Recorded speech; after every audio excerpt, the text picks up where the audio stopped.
What's up, everyone? Welcome back to another episode of Boleros. Sam here with the Sultan of Sando, Mr. Gab Lim, and the Prophet himself, Mr. Maui Yap. What's up, guys?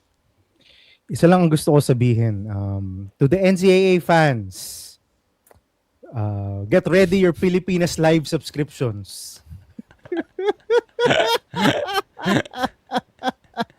And Signal getting the rights to the NCAA.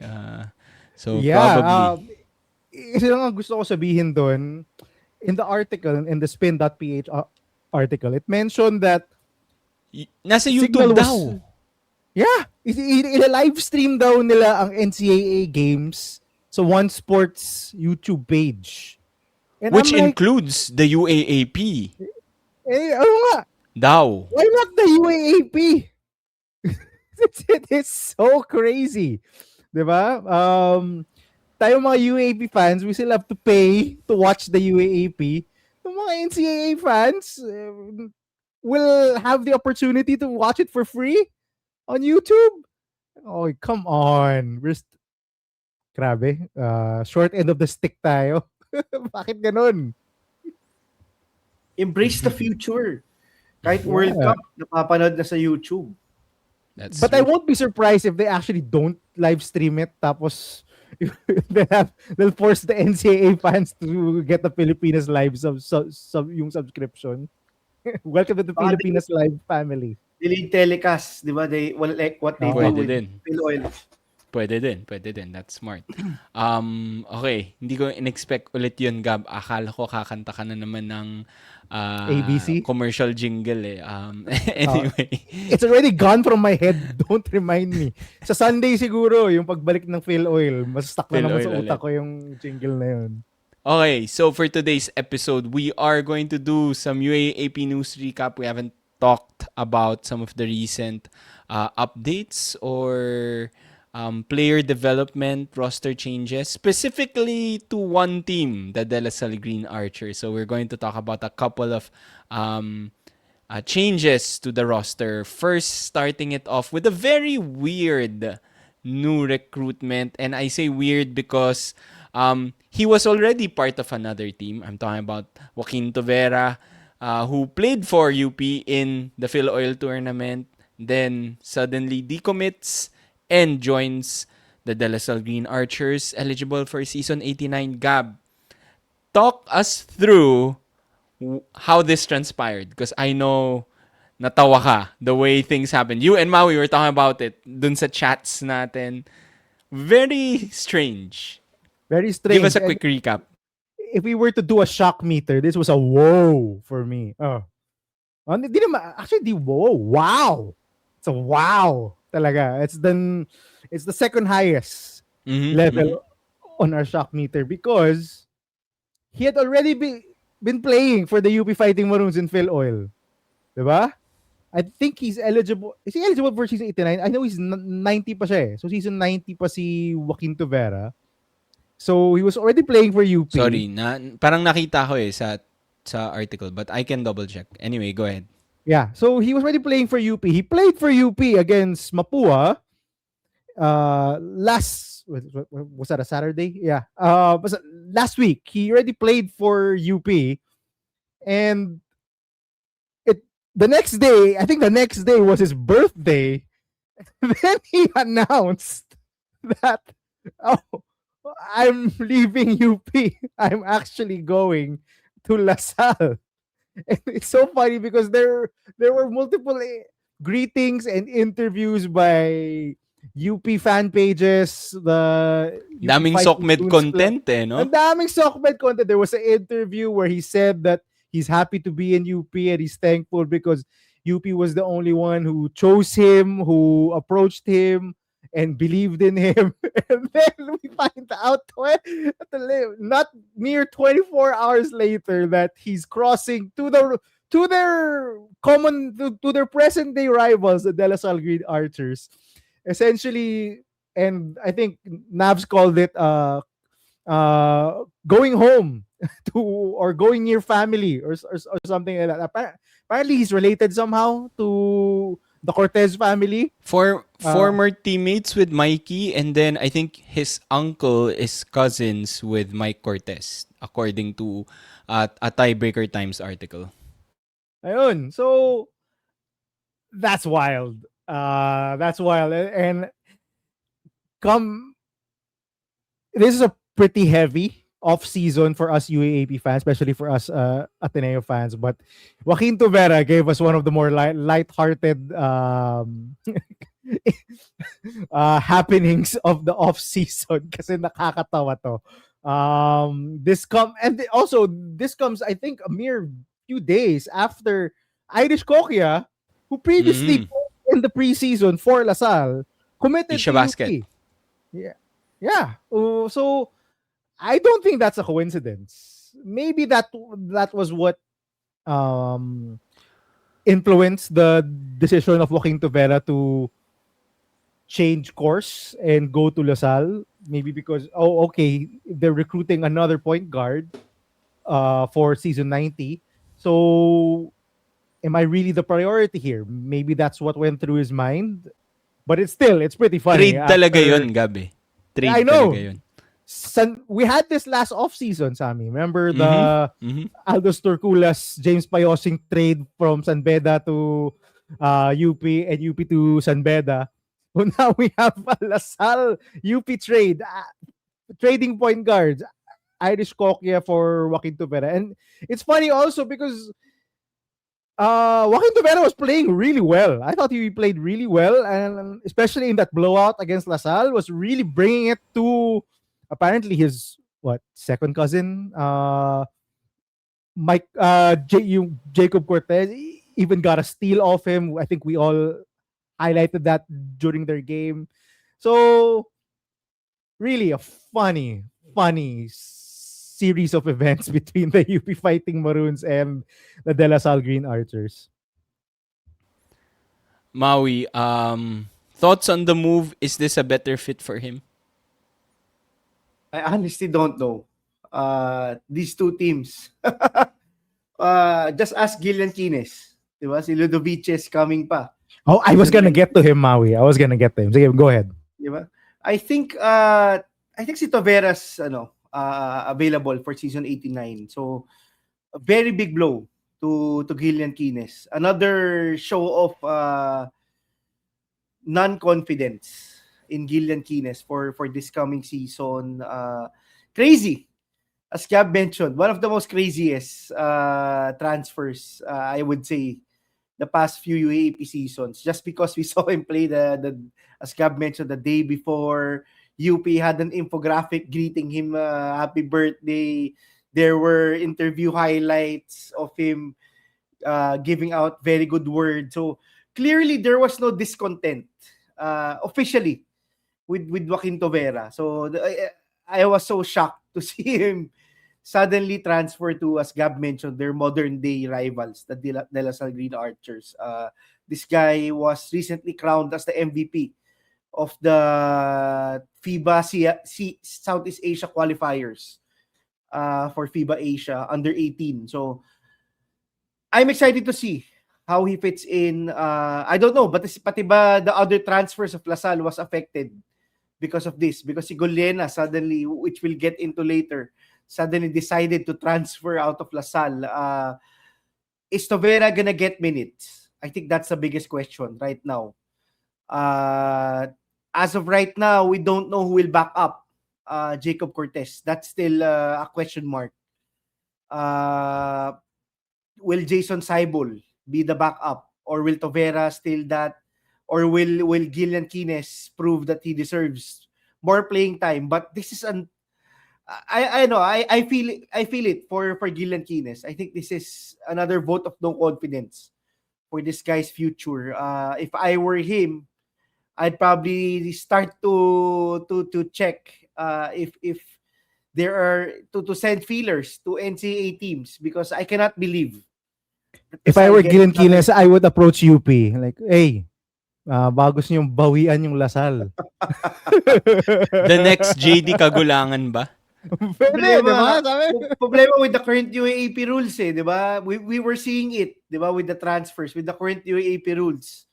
a lot of these young guys have decided that the better route is the NCAA. And I think the Filoil tournament showed us that the NCAA has caught up, diba, with the UAAP. A lot of these guys, Good point. these key guys, diba, si Hubilla, some of these key guys came from UAAP teams. And I mean, the UAAP maybe has to check this rule again.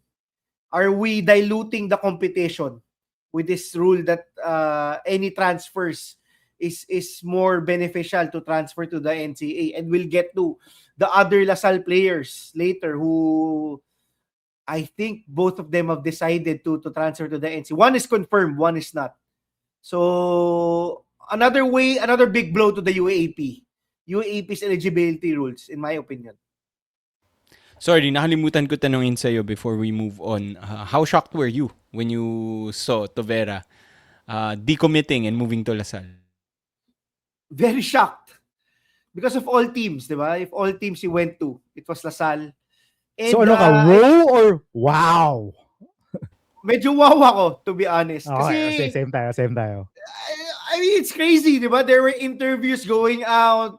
There was a birthday greeting on the same day. He announced on his birthday, siguro para less likely magalit mga tao. So, it's a bit crazy to me. Matalino pala itong si Strategy. Tovera eh. Next level Tovera. gaming. Timing is everything, di ba? Timing is everything. I don't think anybody from UP expected this. The fact that there was a birthday greeting, di ba, on that day.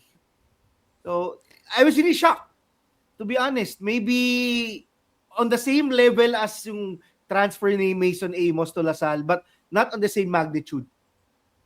Kasi I had a personal stake, di ba? Mason has always been one of the guys that I've been watching dun sa when he was in the FIBA juniors, junior team ng Gilas. But yeah, I would say this, wow yung shock meter ko for this one. Because I don't think anybody expected this. Maybe outside of LaSalle and Tovera's camp. Yeah, I agree. I think lahat tayo wow, but I do think if you just heard about the transfer, initially ako personally initial reaction ko was like, whoa. Parang nagulat ako ng onte na, uy, biglang lumipat, 'di ba? Naglalaro na to sa UP sa Filoil. But I think what moved it up a notch dun sa wow factor was when you guys started sending like the social media posts na, uy, birthday pala niya today, kung kailan siya nag-decommit, uy, tama yung interview niya the other day lang, super happy siya, ganyan. Then it was like this really funny thing. So then it felt like, whoa, a wow. From a whoa to a wow, that's how it evolved. Next level gaming, si Joaquin Tovera. But as you guys mentioned, as Gab mentioned, I think the main reason for him was to be close to his family. But I do agree with you, Maui. That's not the main reason.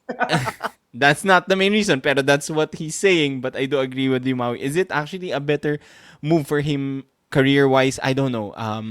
It's hard because it's LaSalle and UP. Those are probably the two most stacked teams the past few seasons.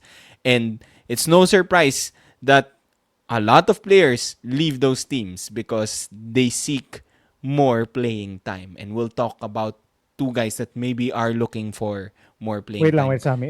Gab. Just to answer your previous question, because I think the initial article that came out, it said it was season 90, but now I'm reading it again. It says he's eligible for season 89. Yeah, shout out to And Enzo from Tiebreaker. Yeah. And to answer your question of which spot is better for him, I actually think UP is a better spot for him. Because the backup of Remogat is Poyos. And I've seen them play. Maga?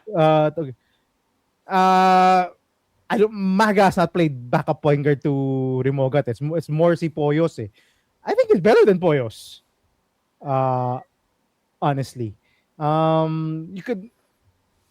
You could make an argument he's probably better than Sibol or Saibol.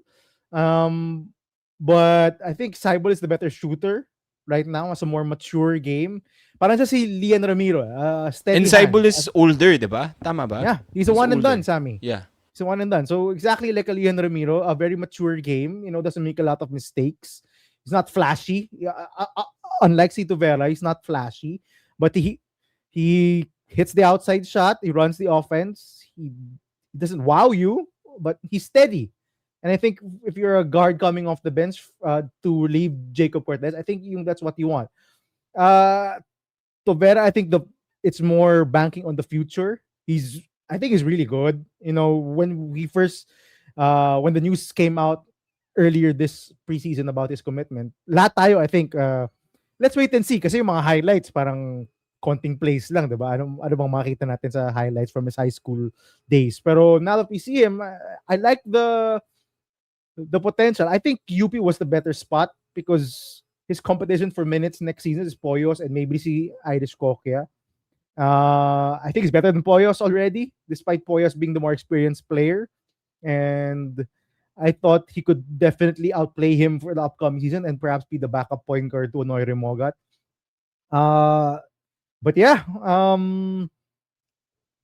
he chose LaSalle, and they even had the picture with sila Mikey Cortez and si Jacob and then si Mike Cortez. My other take from this, and I think I mentioned this to you guys, UP LaSalle sa game, mag-agawan lang kayo ng player. Just leave the other UAAP teams alone.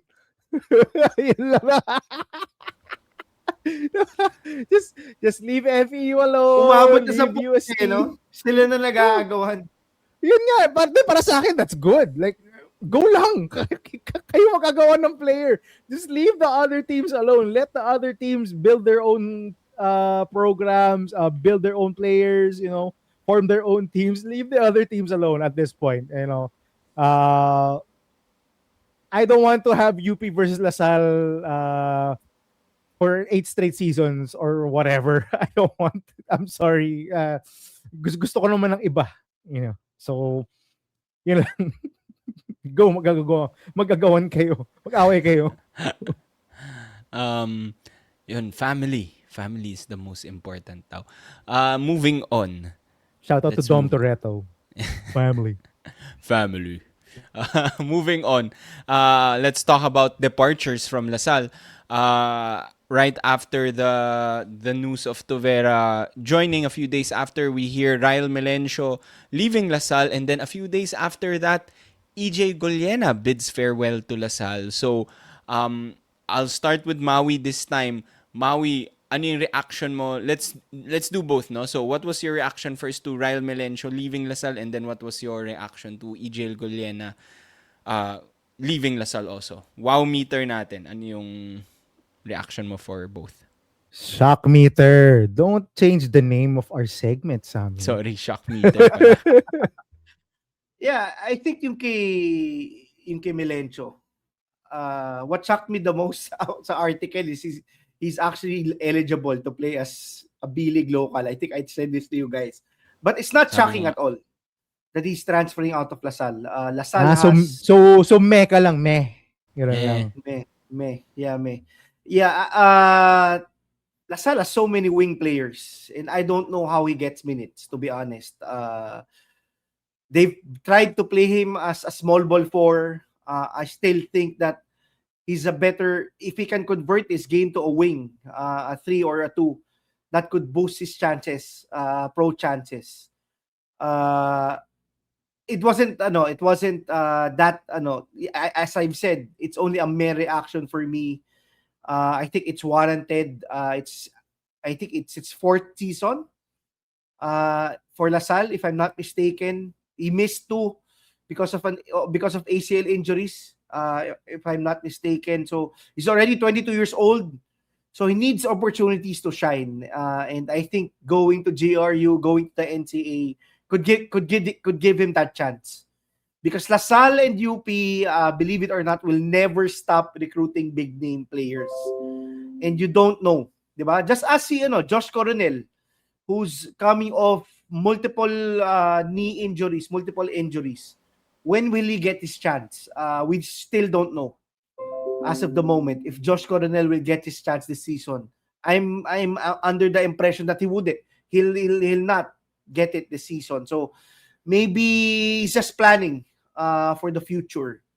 LaSalle will always be able to get younger more explosive players. And with Melencio already at 22 years old, I think the NCAA is the better route. I wouldn't go to another UAAP team because again, you lose 2 years eligibility.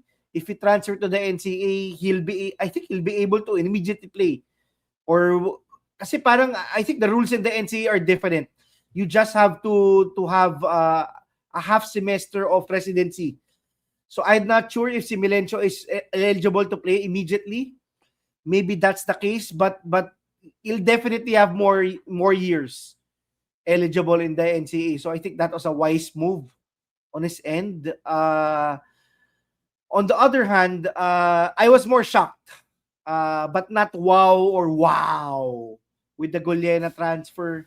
Mhm. As I've said on our group chat on our discussions, I think si Marasigan is the better player when you look at Gollena. I think Marasigan will get the role that Gollena, the minutes that Gollena usually gets. I think Marasigan should play more minutes this coming season if he's healthy and he's finally getting healthy. I think that's why Gollena has decided to transfer to the NCAA. Gollena has, I'm not sure if more than one kid, but at least one kid already. So he has to hasten his development. He has to hasten his opportunities. So I'm not that shocked that he has decided to transfer out of LaSalle. Now the rumors are stating that he's going to the NCAA, but I wouldn't be shocked if he immediately goes to the MPBL. Because again, he needs to make more money because he already has a family. But I'm still shocked because more shocked than the Rhyle Melencio transfer because this guy was pivotal in the 2 championships that LaSalle won. So a bit shocked that LaSalle was not able to maybe dissuade him to transfer out and give this season another chance. Gab, Yeah. shock Yeah. meter. Uh, Kay Melencio, wow. Kasi hindi naman meh. Because I thought they were definitely trying to convert him to a wing. I do remember when he first committed to LaSalle, he appeared in some preseason games before he got injured again. And he was already shooting threes and playing on the perimeter for a guy who was a big guy, a big man in the high school ranks. And to see a 6'4" guy launching up threes and Coach Topek is essentially telling him to just go shoot them threes. I thought that there was something there. I thought there was something that they were trying to develop Rhyle Melencio, and he had a good body. He was a very lengthy guy, very athletic as well. Malas nga lang talaga yung injuries. Yung sabi nga ni Maui, it's already 3 years in LaSalle and he's only played one season. Played yung quote unquote, he didn't play much yung last season, pero he was in the lineup. And siguro he read the tea leaves. In this preseason, he still was not getting any playing time at all. So, malamang sa malamang, the upcoming season 89, he was not going to be part of rotation. He was probably going to ride the bench again. And I think this is a smart move. Going to the NCAA, bringing your stock up. I do hope he develops something like what sina Jomel Puno and si Zed Etule for San Beda are. A do-it-all forward who can stretch the floor, can perhaps play up to center in some lineups, but can run the floor, can launch up threes, just be a Swiss Army knife. Yun yung nakita ko na pwedeng future niya sa NCAA. So hopefully he can be that. I like the tools. And yun nga, kung B-League eligible siya and he can develop into something, he can actually make a career for himself in the Japan B-League. I was also pleasantly surprised that he was eligible. Same as kay Maui, the Gollena one was a wow. Kasi this guy was in the rotation. Unlike Melencio, who wasn't playing at all or was injured and was not going to play, Gollena is part of the rotation and he's part of the others, which we always which we always reference here on the podcast. One, he was always part of those key guys that if any of them play well, it puts LaSalle at a good chance to win. Diba? Yeah. The past Yeah. past couple of seasons, that has always been the case. If guys like Makalalag, Abadam, Gollena, Marasigan, Dungo, and you could put si CCJ Ostre yung back then when he was still playing for LaSalle. If any of those guys hit, LaSalle is in a good place. Diba? If they support guys like KQ, Mike Phillips, or guys like sila Mason ngayon and sila Jacob Cortez, LaSalle was always in a good position to win, especially when they were hitting their threes and they were making defensive stops. That was Gollena's role, just guy to hit threes and guard the best player on the other team. He was tasked to guard guys like JD Kagulangan, Harold Alarcon for a lot of the time. So was really shocked. But siguro with the development of Sinovores and si Makalalag has entrenched himself in the starting five as well as si Earl Abadam. Perhaps si Gollena, as you said, Maui, the family's gotta eat, and he has to look at his future and say maybe have to increase my stock. Maybe perhaps I need to earn more money for my family. The same thing with Kai Balungay, diba? When he got married, the priorities shift definitely. And this is something that Gollena has to do for himself, whether it's to go to the NCAA just to build up his basketball stock or whether it's to go immediately pro to the MPBL. Yung balita ko may roster spot open sa sa San Juan eh. So baka gusto niya doon. Ginos daw sila nung former LaSalle teammate niya. Ewan ko, baka yung gusto lang ni EJ Gollena. But yeah, as to who replaces him in the rotation, again, I'm with Maui on this one. Feeling ko his minutes will just get distributed to the other wing guys like Dungo, Abadam, Makalalag, Marasigan.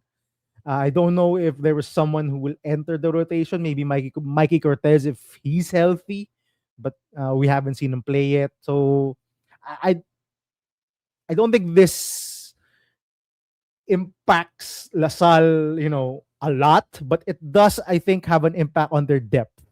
Because if guys like si Ladungo, sila Makalalag, Abadam, again, I'm gonna say their names again. If any of those guys struggle, the others. Or we have one less out si option. Marasigan. Oh, which is very likely every game. That's a high chance. Yeah, but one less option. And I've seen Gollena have good games. I'm trying to remember which finals because they met in the finals. He hit a couple of threes. Yeah, yung had a big game. I think it was game 3 nung season 87 ata yung natalo sila. I think he had a big game then. So he's capable. He's pretty capable. So sad to see. I think LaSalle fans will be sad to see EJ Gollena go. I think it's a key part of what they've accomplished for the past couple of seasons. Past how many seasons? Yeah. Good points. I think with Melencio, I'm more similar to Maui, I would say. Melang for me. I think what really derailed yung career niya so far in the UAP and in LaSalle were the 2 ACL injuries, diba? You guys mentioned it. Maganda yung comparison mo to Coronel also, Maui. So I think it's a good opportunity for Melencio to perhaps to go to the NCAA and increase his stock. Siguro for me, a bit surprising lang because Gab, I think you mentioned it, or si Maui, si Melencio was actually being used as a small ball for recently just because wala ting malalaking playable guys yung LaSalle. So I think it's going to hurt LaSalle actually, LaSalle's depth, especially at that 4 spot. That's a good point. Yung front court nila is pretty shallow. I know he's undersized for that position, but they have no choice. So we've been seeing him a lot during the preseason na playing the small ball 4. So I think that hurts for LaSalle more actually because of what he brings to this team. So I feel like with this departure lang, LaSalle is going to be even more desperate to get another big guy for season 89. So I think yun lang yung worrisome for me for the Melencio departure. For EJ Gollena, this was surprising to me, just like you guys. Wow. I did not expect it because, Gab, you mentioned it. Siya yung part of the others. He gives a ton of energy to this team. One of the best cheerleaders on the bench. Kasama pa ni Ben Phillips noon yan ng mga cheerleaders ng Oo Lasal. nga, no, yung pa, he was always the The hype man. energy guy, the hype man, 'di ba? Glue Yung guy siya. reactions niya, glue guy siya. So, I think the minutes will probably go to the other guys, sina Marasigan, but yung off-court hype niya, energy niya, I think will surely be missed by not just the team but also the LaSalle fans. The thing that I do want to bring up is, you guys mentioned it, one of the reasons why he left probably was for his family because he does have kids already. I'm not sure ilan, one or more than one. Uh the thing is, for me, this is like what, the third guy from LaSalle that has left early to prioritize their family. Remember, that started with Jonel Policarpio, who went to the PBA, suddenly declared for the PBA. Baklan, Sobrang Kian nakalimutan Baklan. ko na yung trend na to, sabi. Thank you for reminding us. Kian Baklan just left. He was still eligible Kailangan, for 1 year. Went to the kailangan yata NPBL. incorporate na bro, sex education sa Lasal team. So I know, Gab, you brought this up last time. I think when Kian Baklaan announced, you already brought this up. But come on, guys. I mean, I'm all for it, supporting your family. Pero I don't know. The LaSalle needs to talk to their guys. That's what I'm saying. That's all I'm saying. Yun lang. It's becoming a trend for this LaSalle team.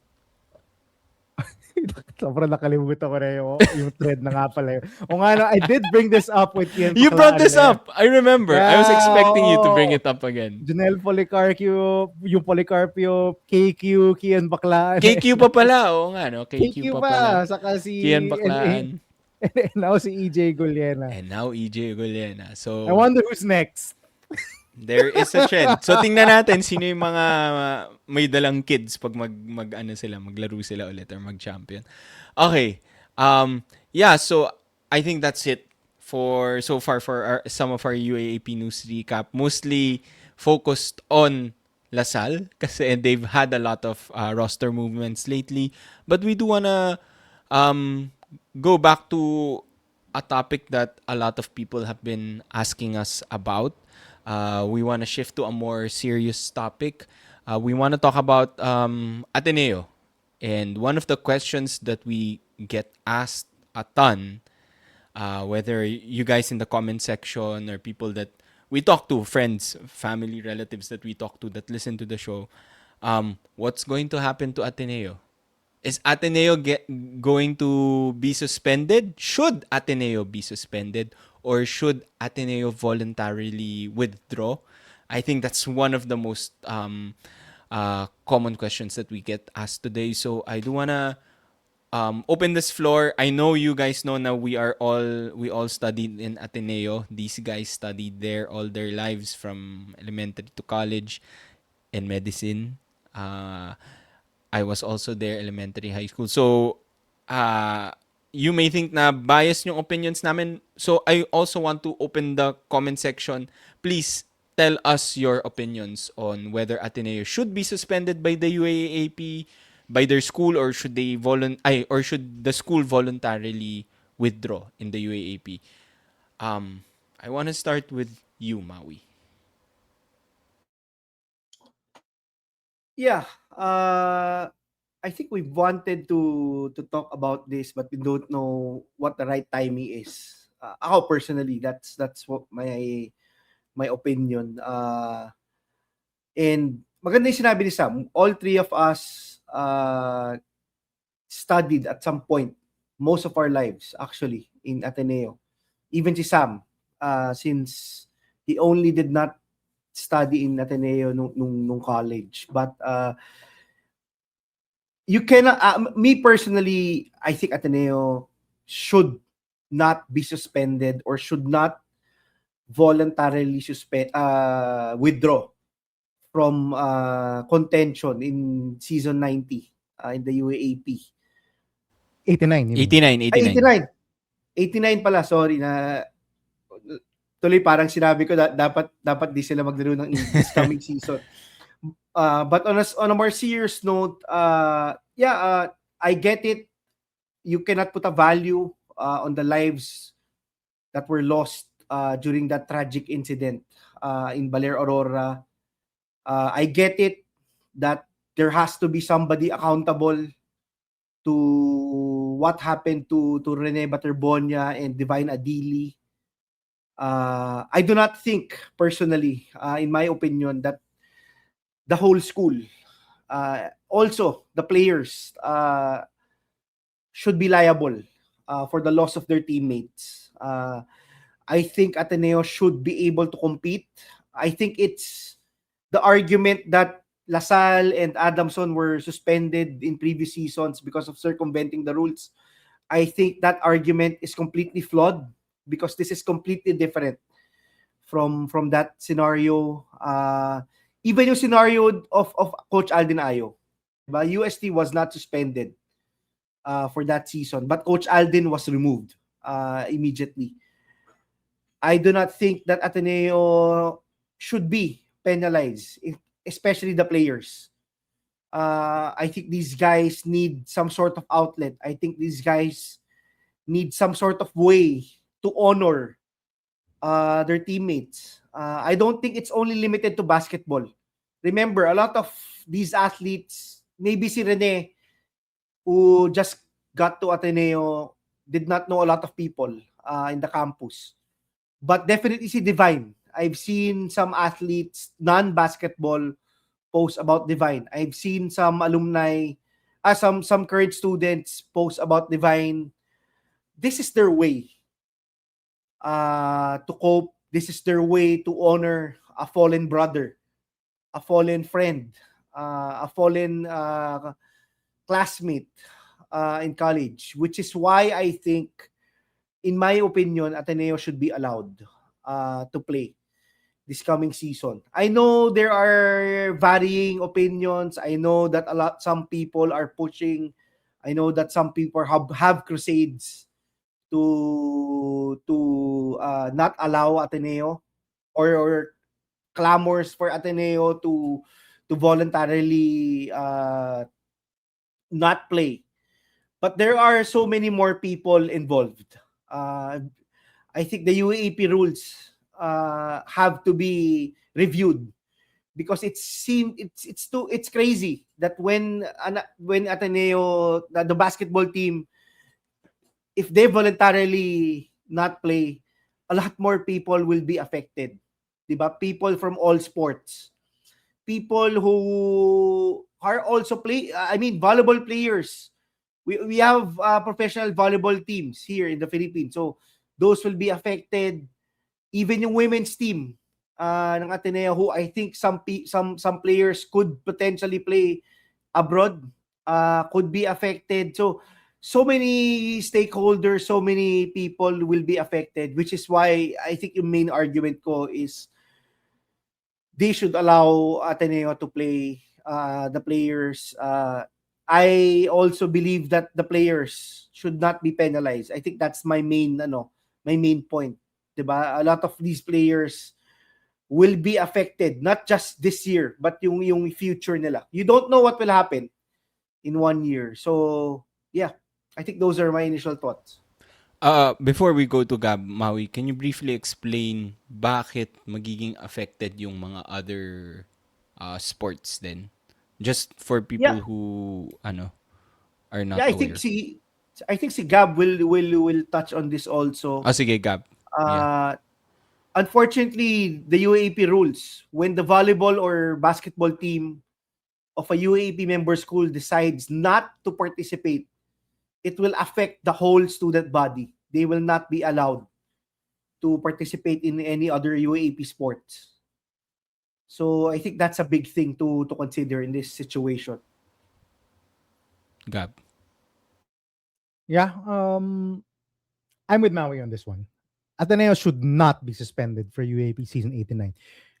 I think the main consideration for this, and Maui said this, and siguro maganda yung timing natin because the CIDG and the NBI have both made the recommendations to the Department of Justice as to what their findings are and what the charges should be. And their findings differ. Siguro we won't discuss the recommended charges. I mean, that is out of our depth. We are not lawyers. Siguro we'll discuss it. We'll invite a lawyer to come on. I think we've talked about this, Maui and Sam. Perhaps we'll invite a lawyer to come on. Perhaps explain what was said. Because if we comment on it, we'll just look like stupid people. Because hindi naman kami abogado. Doktor ako, hindi ako abogado. Walang alam dyan. So we won't touch on that. We will touch on what the implications are for UAAP season 89, which we've covered now, Sammy and I, for 5 seasons already, si Maui for 4 seasons, and upcoming 5 na. Okay? So, ako para sa akin, Ateneo should not be suspended. Mainly because it does not make sense that you are going to punish those who are already victimized. And those are the findings, the consistent findings between the CIDG and the NBI was that the players were victims also. They also were there in the water with Divine and with Rene, and any one of the 18 surviving players could have died also. But they almost drowned, despite what all the fake news and misinformation out there targeting the players. The truth is, the players were also victims. The players also went through something traumatic. And it does not make sense that your pursuit of justice is to have these same victims be penalized and punished for the upcoming UAP season. If they do not wish to play, then okay. If kung yung players mismo nagsabi na ayaw namin maglaro for season 89, okay. You can't force them to play, diba? I think yung that's what. But from what I've heard and from all my sources within the university, the players want to play. And if that's the case, make them play. I think withdrawal is completely out of the picture. I think if they withdraw, and Maui and Sam alluded to this, if they withdraw, basketball is a flagship sport. If they withdraw, all other student athletes will not be able to compete, which does not make sense. I don't think Ateneo should do that. It does not make sense to punish those who have no connection whatsoever to what happened to the Ateneo men's basketball team or to what happened to Rene Batarbonia and to Divine Adili. It does not make sense that others have to pay for what others did. They had no connection. The other teams from other sports had no connection to what happened in that resort, and yet they're gonna get punished for it if the basketball team withdraws. I don't think withdrawal is something that the Ateneo administration should be discussing. I think it will be stupid. I don't think the UAAP, in pursuit of justice and accountability, will punish those who were already victims. It does not make sense at all. Parang you're already hurting a wounded animal by doing that. That's not justice. And for those who scream for justice and want justice, this is not justice. Suspending Ateneo, punishing the players who were part of that incident is not justice. I want to reiterate that because a lot of people want truth, want accountability, want justice, but this is not it. Diba? Punishing the players is not justice. So that's one thing. I just don't think they should do that. The other thing is, for some of these players, basketball can be therapy. Diba? A lot of people are saying yung delicadeza, how can you play when 2 of your teammates have died? Maybe that's your way of processing trauma. That's not the way for everyone. and I can speak for someone who was an athlete or still is, maybe a dying breed of athlete kasi masakit ang mga tuhod ko. But yeah, basketball can be therapy. Basketball can be an outlet, something to make you forget that you went through something so traumatic, 'di ba? Uh, we've all heard the interviews of Sam Reyes and Kiefer Alas, and for those who were able to seek it out, the interviews of Jared Bahay, Ian Espinosa, and Andrew Bongo. I think all of those guys were proven that they were speaking the truth about what happened. That they were in no way part of any malicious act to be part of the deaths of Rene Batarboñe and Divina Dili. In fact, I think what they said was true. They were in the water with them and they almost themselves drowned. So yeah, I don't think it's fair to suspend Ateneo and punish the players. Second, I think Maui mentioned this. I think it's comparing apples to oranges when you bring up what LaSalle and Adamson did in the past and compare it to what happened to Ateneo now. Because LaSalle and Adamson essentially, you know, broke UAAP eligibility rules, which is what led to their suspension. And basketball as a flagship sport, it ended up, I think, suspending the other teams as well because the basketball teams could not compete. So I don't think you could compare it that way. I think if the closest comparison is what happened to Alden Ayo, maybe that's something that you can point to. Maybe punish those who were actually involved, who maybe had fault in it. Again, no cases have been filed yet.